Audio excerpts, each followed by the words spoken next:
बिस्मिल्लाहिर्रहमानिर्रहीम। अस्सलाम वालेकुम वरहमतुल्लाहि वबरकातुहू। नाज़रीन, वाजिद बावा अपने यूट्यूब चैनल वाजिद बावा के साथ आपकी खिदमत में हाजिर है।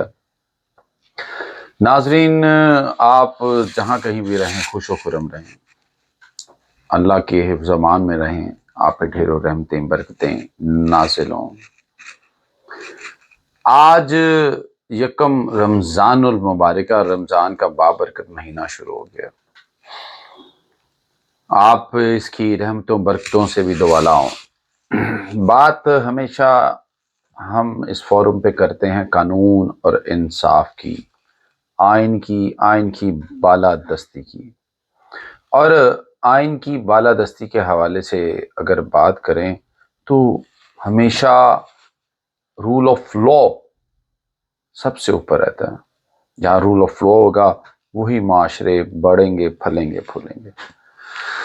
कब्जा ऑर्डिनेंस के हवाले से बेशुमार चहमगोई हुई, बेशुमार जो है ट्रोलिंग हुई, बेशुमार आपने देखा कि ऐसे इंसिडेंट हुए जो कि नहीं होने चाहिए थे। क्योंकि कानून बनाए जाते हैं आवाम की फलाह बहबूद के लिए। कानून इसलिए नहीं बनाए जाते कि उनको जिस तरह चाहे मिसयूज करें। मिसयूज किया गया और ढेर मिसयूज किया गया।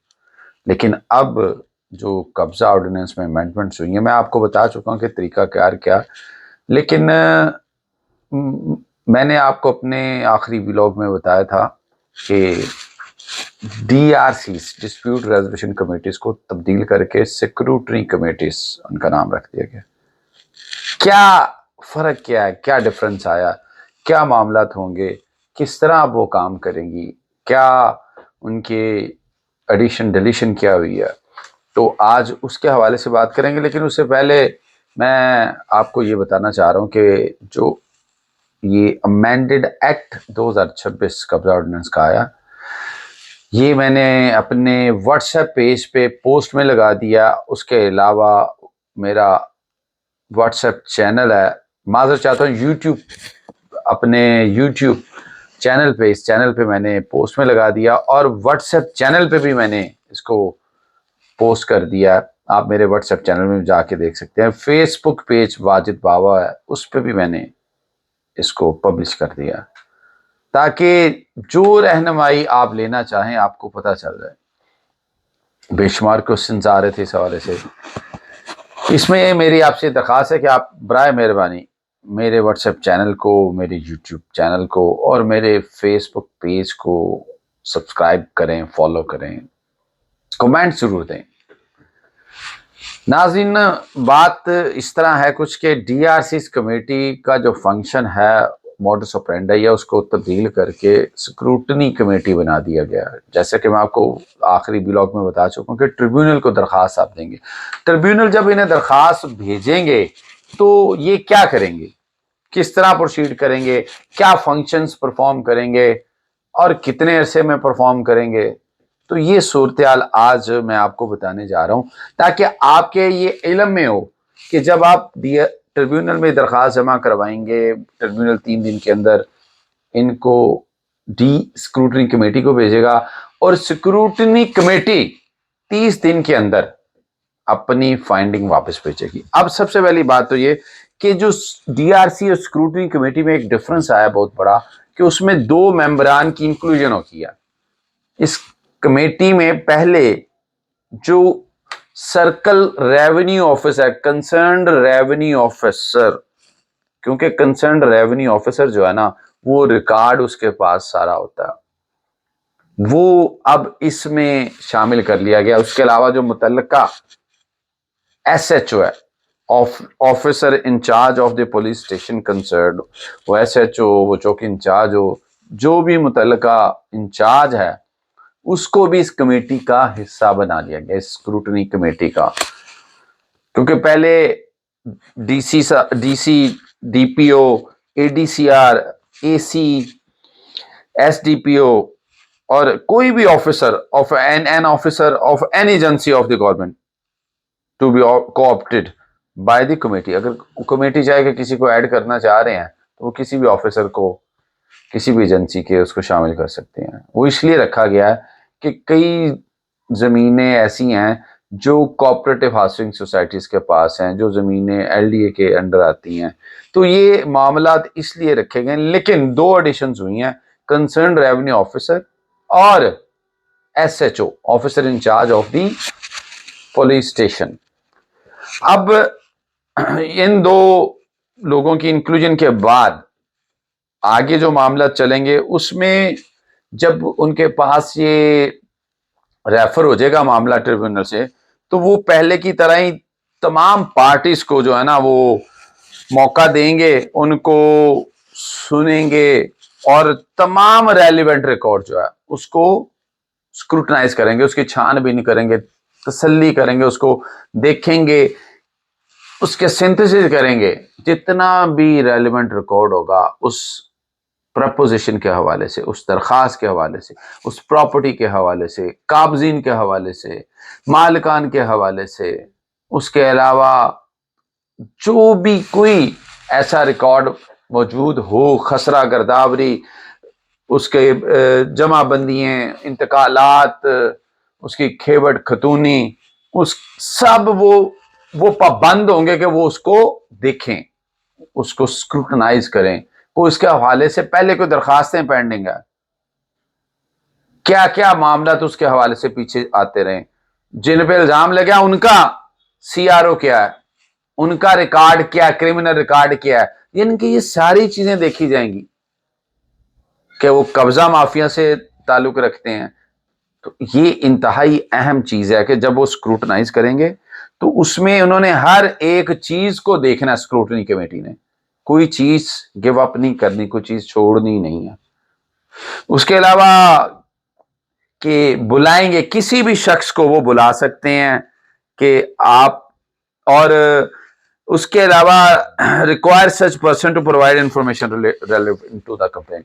किसी भी बंदे को टेंडर्स ऑफ कि किसी भी बंदे को वो बुला के उसको कह सकते हैं वो पेश हो, और उसके कब्जे में उसके पास अगर कोई रेलिवेंट इंफॉर्मेशन या रिकॉर्ड है वो भी पेश करे।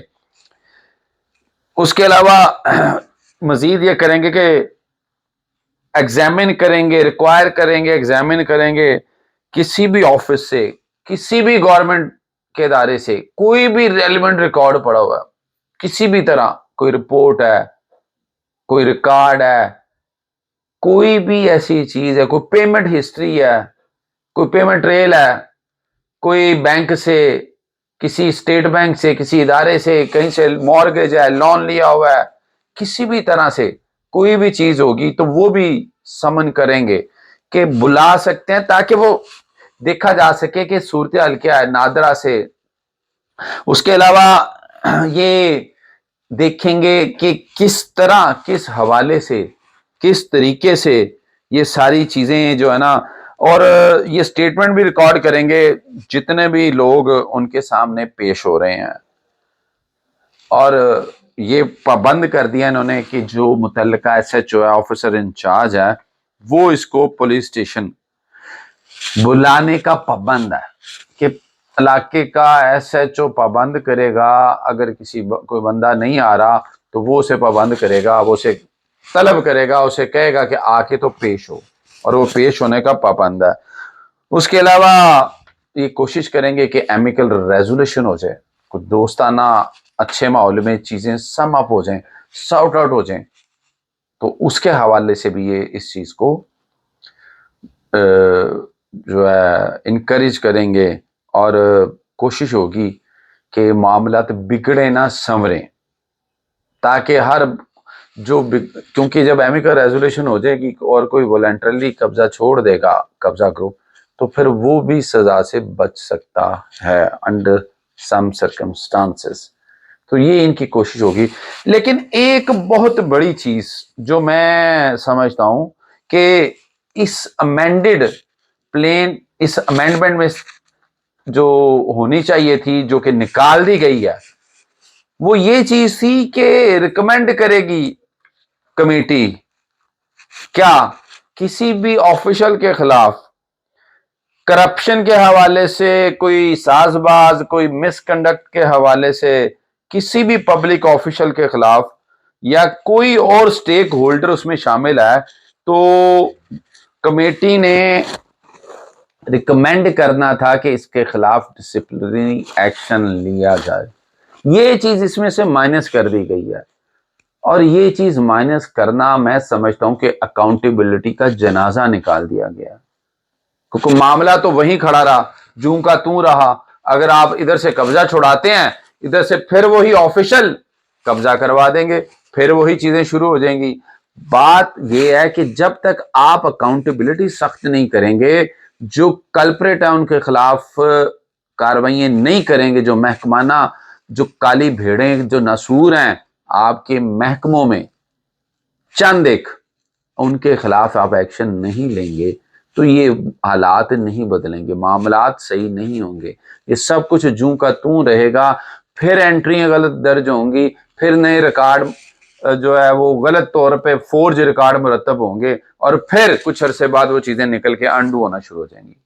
یہ ایک انتہائی اہم چیز ہے جو کہ اس امینڈڈ ایکٹ میں سے نکال دی گئی ہے. میں یہ سمجھتا ہوں کہ یہ چیز نہیں ہونی چاہیے تھی، کیونکہ جب کسی کلپریٹ کو، کسی پبلک آفیشل کو اگر سزا ملتی تو وہ دوبارہ ایسی حرکت نہ کرتا. اس سے پھر لوگوں کے رائٹس جو ہے نا وہ انفرنج ہوں گے. اسی حوالے سے ناظرین، اپنے اگلے ویلاگ میں آپ کو مزید بتاؤں گا کہ کمیٹیاں کیا کریں گی اور کس طرح پروسیڈ کریں گی. اب تک کے لیے اللہ نے کے مان.